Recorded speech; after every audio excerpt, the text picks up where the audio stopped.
Сәлем баршаңызға, каналға қош келдіңіздер. Бүгін мен оқушының денсаулығы мен көңіл-күйіне пайдалы 8 өнім жайлы айтпақпын.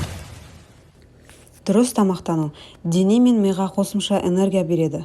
Сондықтан оқушының рационына аса мән берген дұрыс. Егер балаңыздың жиі ауырмағанын қаласаңыз, ол шынығуы, ауа райына сай киінуі және толыққанды тамақтануы керек. Иммунитетке жағымды әсер ететін азық-түліктер бар. Балық өте пайдалы өнім. Оның құрамында иод пен фосфор, сондай-ақ миға қажетті омега-3 майлы қышқылдары бар. Бала рационында балықтың әртүрлі сұрыптарының болғаны дұрыс. Бұрыннан келе жатқан бейсенбі балық күні дәстүрін жалғастырған жөн. Оқушы рационында аптасына 1 рет болсын балық болуы керек. Көкөністер. В тобының дәрумендері бұлшықеттер мен жүйке жүйесінің дұрыс жұмыс істеуіне өте қажет.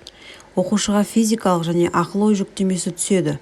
Көк шөптер мен жасыл түсті көкөністер ең пайдалы болып саналады. Жаңғақтар. Егер балаңыз аллергик болмаса, оның рационына міндетті түрде жаңғақтар қосыңыз. Жаңғақтарда калий, кальций, магний, фосфор және темір бар. Жаңғақтар есте сақтауды жақсартады.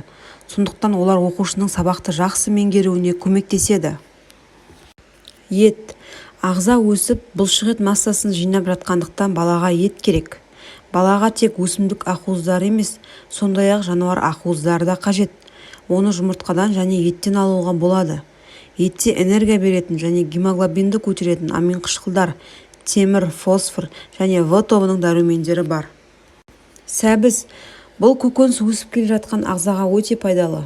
Оның құрамында А дәруменінің көп мөлшері бар. Ол көздің жақсы көруі үшін де пайдалы. Мұғалімдер балаға өзімен бірге тіскебастар ретінде шикі сәбіз салып жүруді ұсынады. Ащы шоколад. Шоколад жылдам энергия береді. Ол магний, кальций, темір, фтор, фосфор және антиоксиданттарға бай.